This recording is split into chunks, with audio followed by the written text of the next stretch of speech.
حضرت موسیٰ علیہ السلام کے زمانہ میں ایک شخص ایسا تھا جو اپنی توبہ پر کبھی ثابت قدم نہیں رہتا تھا۔ جب بھی توبہ کرتا تھا توڑ دیتا تھا، یہاں تک کہ اسے اس حال میں 25 سال گزر گئے۔ ایک دن اللہ تعالیٰ نے حضرت موسیٰ علیہ السلام کی طرف وحی کی کہ میرے اس بندے سے کہہ دو کہ میں تجھ سے سخت ناراض ہوں۔ جب حضرت موسیٰ علیہ السلام نے اس آدمی کو اللہ کا پیغام دیا تو وہ بہت غمگین ہوا اور جنگلوں کی طرف نکل گیا، اور وہاں جا کر اس گنہگار شخص نے ایسی خوبصورت دعا کی کہ اللہ تعالیٰ نے دوبارہ وحی فرمائی۔ اس شخص نے بارگاہ رب العزت میں عرض کی، اے رب ذوالجلال، تیری رحمت کم ہو گئی ہے یا میرے گناہوں نے تجھے دکھ دیا؟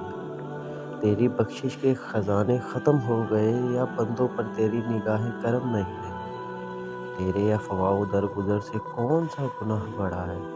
تو کریم ہے، میں بخیل ہوں، کیا میرا بخل تیرے کرم پر غالب آ گیا ہے؟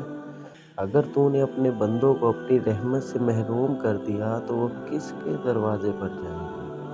اگر تو نے دھتکار دیا تو وہ کہاں جائیں گے؟ اے رب قادر و قہار، اگر تیری بخشش کم ہو گئی ہے اور میرے لیے عذاب ہی رہ گیا ہے تو تمام گنہگاروں کا عذاب مجھے ہی دے دے، میں اپنی جان ان پر قربان کرتا ہوں۔ پھر کیا تھا؟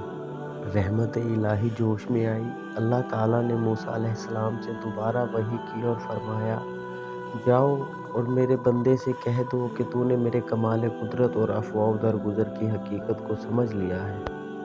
اگر تیرے گناہوں سے زمین بھر بھی جائے تب بھی میں تمہیں بخش دوں گا۔